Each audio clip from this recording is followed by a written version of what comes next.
Just a quick warning, this video will contain explicit content. The video will tell some gruesome details about murder victims and crimes committed by a very disturbed individual. This is not a topic that can be treated lightly, and as such, viewer discretion is advised. Hi everybody, it's Lady Curious, aka Curious Raven.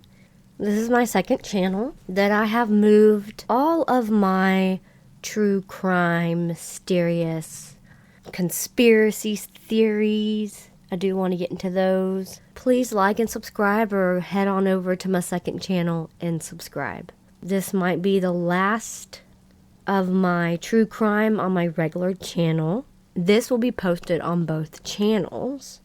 I am still sick. I am still coughing a whole bunch. My voice is a little weak right now, and it sounds stuffy and not normal. But today we are going to go into the murder of Helmut Khuel. I think that's how you say his last name. It might be FL. He is German. They called him Peter, so I'm going to call him Peter the whole time. He died December 13th. He was a master chef, born in Hamburg, Germany. He moved to Eustis, Florida in 1980. He was a Lutheran. His survivors was a son and 2 daughters, and they both lived in Richmond, Virginia. He also had a sister, and his father and stepmother lived in Germany. I don't really have a whole bunch of background story about him. This story is a little different because as a correctional officer, at the very end I will get to the killer that I used to have to talk to every day that murdered this poor man. He was only 53 years old when he was murdered, and he was living the American dream.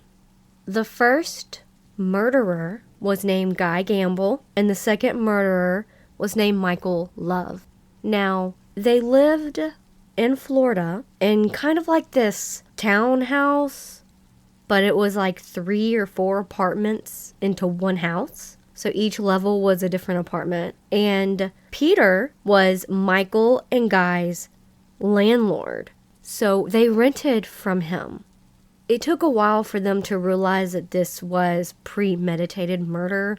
There isn't really any type of reason why they killed him. What is put in the computer at the correctional facility is that it's because they didn't want to pay their rent, or they didn't have the money to pay it and they're behind or something. And they decided just to murder him over it. And that just blows my mind. They were jealous of Peter. Peter just got a brand new car. Gamble and Love were looking at it like, ooh, look, he's got money. We're going to rob him. We're going to not pay our rent. We're going to cash his checks, and we're going to steal his car. So let's go and murder him. I mean, that's dumb. Like, you're going to get fucking caught. I'm going to read exactly what happened from the court documents, and this wasn't just some tiny little case like in just a regular state. They were charged with capital murder. Alright, let's get to it. I'm sorry I don't know a lot of information. I tried my best to try to find out who Peter was, and there just was not a lot of information. I even got on Ancestry and tried to find him in there so I can kind of paint a better picture of who this man was. And the only thing I could find was that obituary. And it did, shine some light on who he was. This man also really loved to build things, woodworking, and it was kind of like a garage, but he turned it into a workshop in the back of the property. And this is where it all went down. Now, in the sentencing, the judge, Singletary, had determined that the murder was committed in a cold, calculated, and premeditated manner without any pretense of moral or legal justification. In the support of this finding, the court stated, now this is kind of like the story, what happened, all of the details, and I'm not going to omit anything. So, okay, the defendant is Guygamble. He got the most of it because Michael Love actually not testified, but he kind of turned in Guygamble and said he did more of the killing than he did. So he got a lesser charge. He, sung like a canary and told them everything they wanted to know about the murder and why and everything that they did and what happened. And so it's kind of like whoever sings or talks first, they get the better deal. So Michael Love actually was not tried, okay? He just went ahead and took a life sentence. And let me read that to you. Okay. Of considerable importance in the instant case is the desperate treatment between appellant and Michael Love. The appellant is Guygamble. After appellant's penalty phase, the state struck a bargain with Michael Love, whereby they agreed to seek the death penalty in return for Love's guilty pleas. Currently, under normal circumstances, an accused is entitled to present evidence that a co-defendant received a sentence less than death. Because this deal was not struck at the time of the appellant's penalty phase, appellant was denied this right. So, given the evidence in the record, sub-justice concerning Michael Love's degree of participation, it is certainly possible, if not probable, that appellant's journey, if they had known Love did not receive the death penalty, would had recommended life. The jury that was on the trial for Guygamble, if they knew what Michael Love was involved in the murder was, he only got a life sentence. They're saying that maybe the jury would have gave Guygamble life sentences instead of the death penalty. And Guygamble, later on, like way later on, he actually tried to appeal this. And they said, no, you're still going to die for murdering this man. Okay, so let me get to what happened. It was in 1991 that this happened. So it's an older case. It was on December 10th, 1991, the day of the murder. Now, let me read this to you. Okay. The victim was the defendant's landlord. The defendant knew that the victim liked woodworking and was often found in his converted garage, practicing his hobby. The converted garage was located behind the main house, which contained 3 apartments occupied by the victim, the defendant, and another individual not a party to this prosecution. The victim was known to keep rent money in his apartment.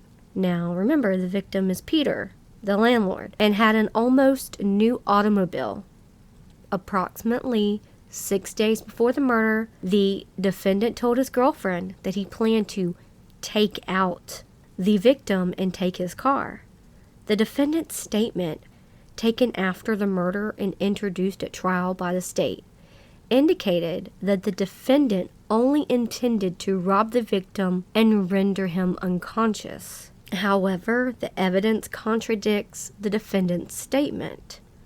On the day before the murder, December 9th, 1991, the defendant prepared for a quick departure and told his girlfriend to get rid of personal belongings that they did not need. So this means, like, he told his girlfriend, get rid of the stuff that we can't travel with, just the essentials, and get packed up and we need to go. On that same day, the defendant tore a window blind cord from a window in his apartment and practiced sneaking up behind his girlfriend and choking her.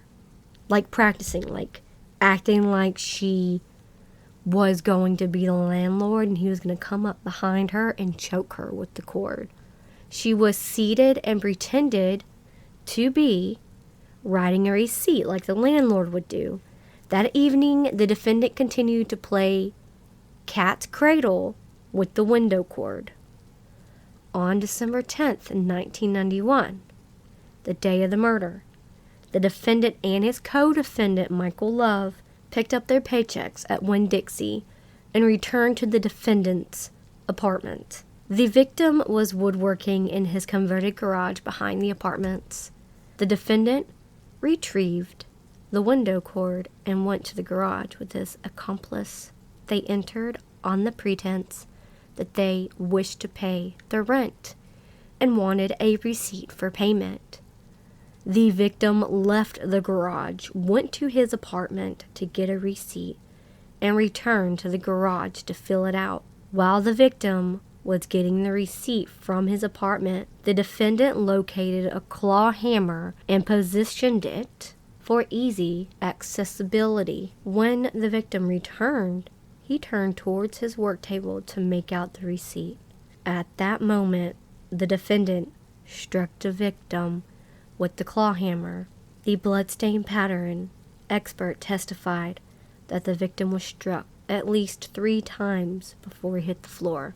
According to the defendant's statement given after the murder, the defendant was only person armed at that time, at or near the time of death. The defendant and his accomplice strangled the victim with the window cord. The assistant medical examination concluded that there were 8 blows to the victim's head with a blunt instrument consistent with a hammer.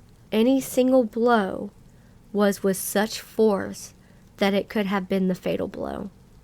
The evidence is completely devoid of any moral or legal justification for murdering this innocent victim.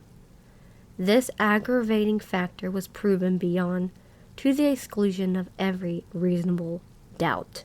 Dr. Janet Pello, a forensic pathologist, conducted an autopsy on the body of Helmut. She observed multiple lacerations on the right side of the neck, a thin abrasion or scratch running across the neck from behind the right ear, and a gaping wound about 1 centimeter deep into the tissue of Helmut's neck. There were a total of 9 wounds to the right side of Helmut's head. There was 1 large wound in the center, which went all the way through to Helmut's scalp.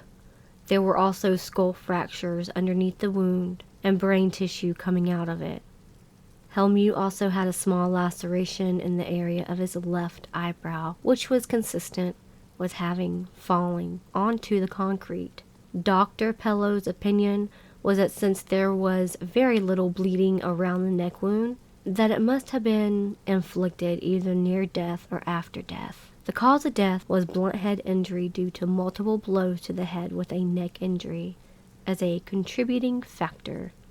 Any one of the blows to the head could have resulted in the victim losing consciousness, at which point Helmut would have felt no pain. Any one of the wounds could have killed Helmut, and Dr. Pello testified that death probably occurred within minutes.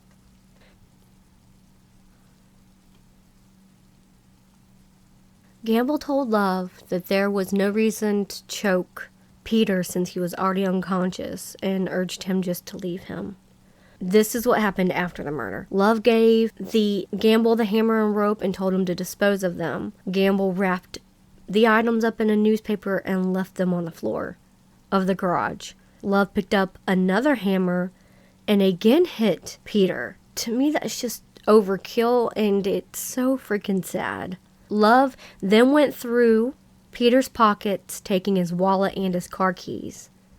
Love cursed as he looked in Peter's wallet and found no money. Gamble left the garage to return to his apartment, leaving Love to close up the garage. When Gamble returned to his apartment, he had blood on his hands and immediately went into the bathroom to wash them. As Gamble was finishing washing his hands, Love came into the apartment, and since he also had blood on his hands, he washed up in the kitchen. Gamble and Love packed the car and they left. As they drove away, Gamble started to look through Peter's wallet. Gamble found between $200 to $300 in cash and a blank check in the wallet. Gamble also found a bank statement in the glove box which revealed that Peter had over $10,000 in his bank account. And just remember, this is in 1991. That's a lot of money back then. When Gamble discovered the statement, he wanted to return to Peter's apartment and look for more valuables, but Love stated, "You never return to the scene of the crime." Because Gamble had a fake ID in the name of Carlos Spriggs, it was decided that they would forge the check and then cash it. They stopped at the Kentucky Fried Chicken to write out the check, after which Love drove to the Barnett Bank. Gamble went into the bank and was able to cash the check for $8,544. When Gamble returned to the car, he was quite excited and passed the money around for everyone to hold. Love then continued driving until they got to Gulfport, Mississippi, where they stopped and rented rooms at the Holiday Inn. Gamble gave each person $100 to go to Walmart to purchase clothing. They then stopped at a liquor store, bought some liquor, and returned to the hotel. Gamble and Love went to the lounge while the girls remained in the room. Gamble and Love went to purchase some crack cocaine, after which they returned to the hotel and all four individuals smoked it. Gamble decided that evening that he would leave the rest of the group and check out the bus schedules, but found he could not catch a bus until the next morning. The next morning, Gamble got up and told Stacy, his girlfriend, that he was going to buy some cigarettes. After nearly an hour and a half passed, Love, Yinger, and Ash realized that Gamble was not going to return. Although Gamble stated that he only took about $700 and left the rest of the money in a dresser drawer, the other individuals never found any money. Love, Yinger, and Ash took the clothes they had bought the previous evening back to Walmart and got a refund. The three of them then left Gulfport in Peter's car. Stacy Ash, Gamble's girlfriend, parted company with Love and Yinger at a truck stop. Before she left, Love told Ash that if she told the authorities, he would come back and find her, which Ash saw this as a threat. Ash was able to obtain a ride to her home in Indiana. On December 16th, 1991, Ash went to the police in Indiana and talked to them about the incident. She also gave the police Gamble's fake ID, which he had left in Mississippi. Yinger and Love continued driving to Six Falls, South Dakota. On the evening of December 12th, 1991, at approximately 11:30 p.m., Officer Jermone James of the Six Falls Police Department observed a vehicle traveling on the street with no headlights or taillights, so he stopped the vehicle.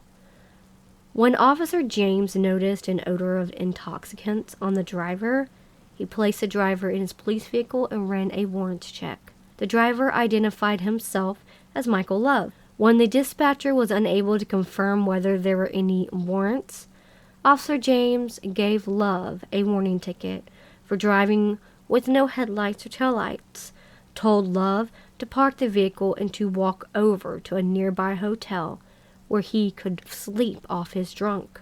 When Officer James told Love he was giving him a break, Love assured him that he would not drive again. Officer James returned to the police station, and after approximately 20 to 30 minutes returned to check on the car, and again observed it traveling north without any headlights or taillights. Officer James again stopped the car, which was being driven by Love, and told Love he was issuing a citation to him for reckless driving.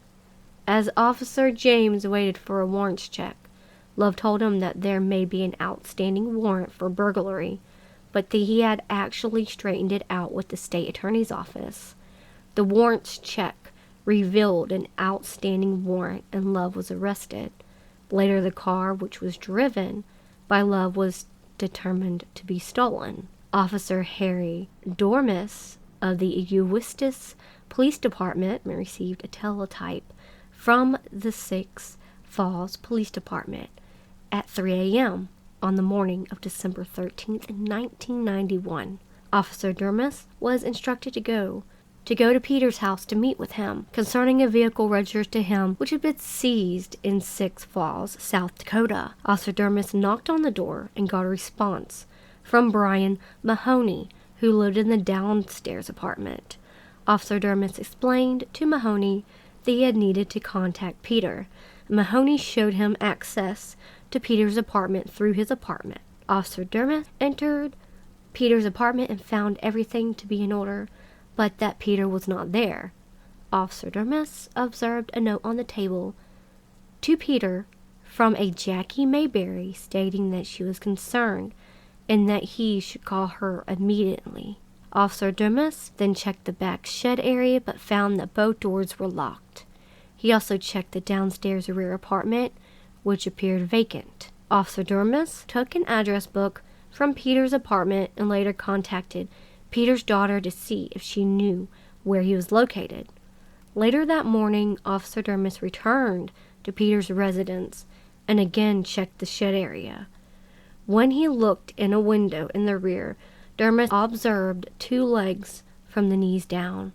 Dermis then used a crowbar to break the hasp on the door and went inside, where he discovered the body of Peter. Now, that's what happened. That's how they found him. I've already read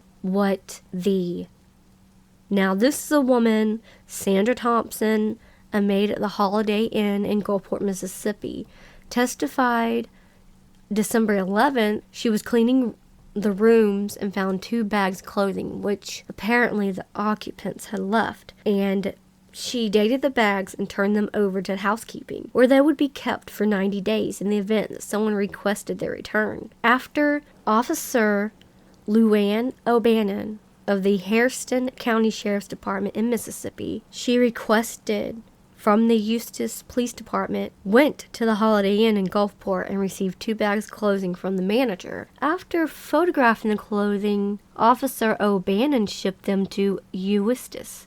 When the clothes were received by the Eustis Police Department, Detective Hubbard forwarded them to the FDLE lab in Orlando for testing. Detective David Hubbard of the Eustis Police Department obtained blood samples from both Gamble and Love and sent them to the lab for DNA analysis. He also obtained handwriting samples from both Gamble and Love, which he sent to the crime lab along with the check written on Peter's account for the $8,544. When the canceled check was examined, it was determined that the face details of the check had been written by Love. The signature of Peter was simulated. The analysis was unable to determine who wrote the Carla Spriggs endorsement on the back of the check, since the handwriting was different from the known samples of Love and Gamble and Peter. Maybe one of the girlfriends. I don't know. Nancy Rothman, a forensic serologist with the FDLE, testified that she examined tissue from Peter and did a DNA profile on it. She then examined numerous items which had been sent to her, including clothing, and determined that the blood stains that she was able to type matched the blood profile of Peter. Additionally, the latent print examiner testified that he found 3 latent prints on the canceled check, which matched Love's fingerprints. Now, inmate Love, I could not really find a lot of background story on him, like how his childhood was and, stuff like that. But they do talk about inmate Guygamble's background, and I'm going to go ahead and read it, okay? It says, Gamble's parents separated when he was 1.5 years old. While he was growing up, Gamble bounced around from place to place and never had a stable home. Gamble's mother was very strict with him and would punish him by spanking him and hitting him in the head. Gamble's father suffered from drug and alcohol addiction, which often prevented him from exercising visitation with Gamble. His father was not involved in Gamble's school activities. Once, when Gamble was approximately 6 years of age and during a company picnic, his half-brother saw him lying under a beer truck, catching beer that was dripping out. Even at that early age, Gamble was drunk and everyone was laughing at him. Gamble started drinking and abusing alcohol and drugs at approximately 13 years of age. Gamble's mother used marijuana extensively and also had it in the house. Gamble used to steal her marijuana and diet pills. After Gamble turned 18, Gamble's mother smoked marijuana with him. As he was growing up, Gamble never felt like he was wanted. Gamble and Lucinda Smithers were together for 3 years, during which they had a baby together. During this time, Smithers knew Gamble was using alcohol, cocaine, marijuana, and crack cocaine. Smithers is certain, however, that Gamble loves his daughter. While Gamble was incarcerated for the instant offense, Virginia Chappell, a nurse at the Lake County Jail, was summoned to his cell. Chappell entered, Gamble sitting on a table with his knees pulled up and head between his knees. He was crying and his body was shaking uncontrollably. Gamble indicated to Chappell that he was contemplating suicide. He expressed feelings of self-destruction and also told Chappell that he heard voices, including that of the victim, who was telling Gamble that he would have to pay for what he did.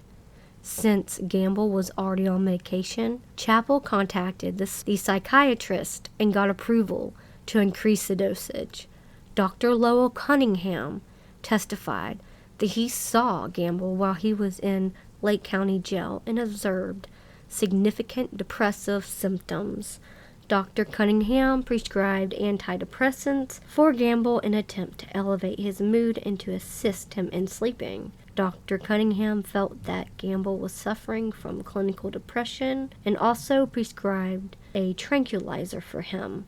Dr. Cunningham felt that Gamble was exhibiting psychoaffect disorder, which prevented him from thinking clearly. While Gamble was growing up, there were 2 instances when he was sexually abused by male babysitters. Because of his father's drug problem, Gamble never really had a strong father figure in his life. When his mother remarried, Gamble resented his stepfather, and eventually the problems between the two caused Gamble to move out. Now, Gamble was really young when this happened. I think he was 21 and Inmate Love was 22. I know that. So when they murdered Peter, they were that young, y'all. Like, they were just destined to be pieces of crap, I guess. Okay, so now that's mainly like the whole gist of what happened in 1991, where this man got murdered by these 2 crappy people. Now, Inmate Love was charged and had life in prison, and then Inmate Gamble was given the death sentencing. He is not dead. The last time he tried to do a petition for habeas corpus appeal of the U.S. Court of Appeals on 8/03/05, and that was denied in 5/31/06. And then he also filed a petition with the U.S. Supreme Court on 8/26/06, and that's still pending, but he is sitting on death row. Now, Inmate Love passed away 2018. He had stomach cancer. Karma's a bitch, but he was in his 60s when he passed away. Now, Inmate Love, unfortunately, I had to watch over, and he was an inmate that was in my camp, and every morning I said hello to him.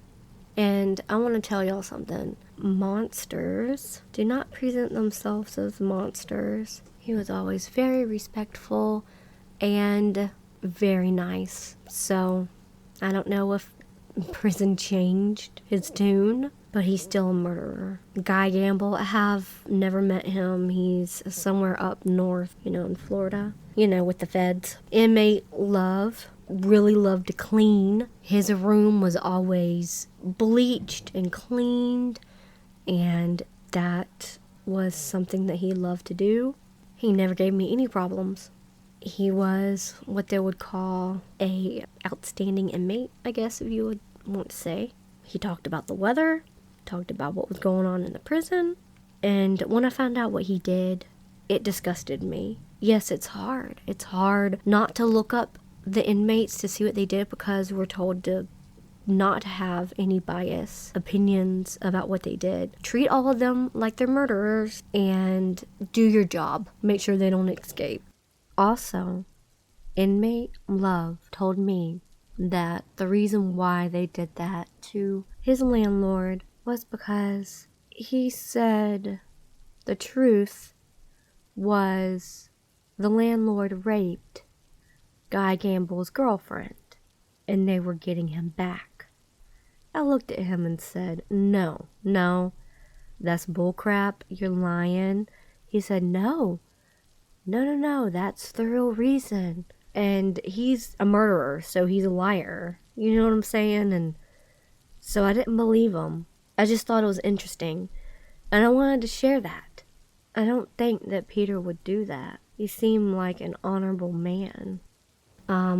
Inmate Love had started getting sick. And we noticed, and I noticed, because he wasn't getting up to clean as much. He was always laying down, and we'd always have to get on to him about getting up for counts so we can count his body, you know, that he was there in prison still, and verify it's him. And then he would tell me, officer, I had imaging done, and he had stomach tumors in his stomach, but it was so bad that there was no going back. They couldn't do nothing about it.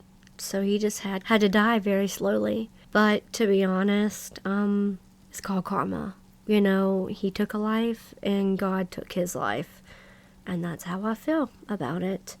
That's my opinion. I'm not really sure about how I feel about the death penalty because I'd rather people rot in prison and not have the same freedoms as they do when they're free. And if they do the death penalty, I wish they would do like the older style.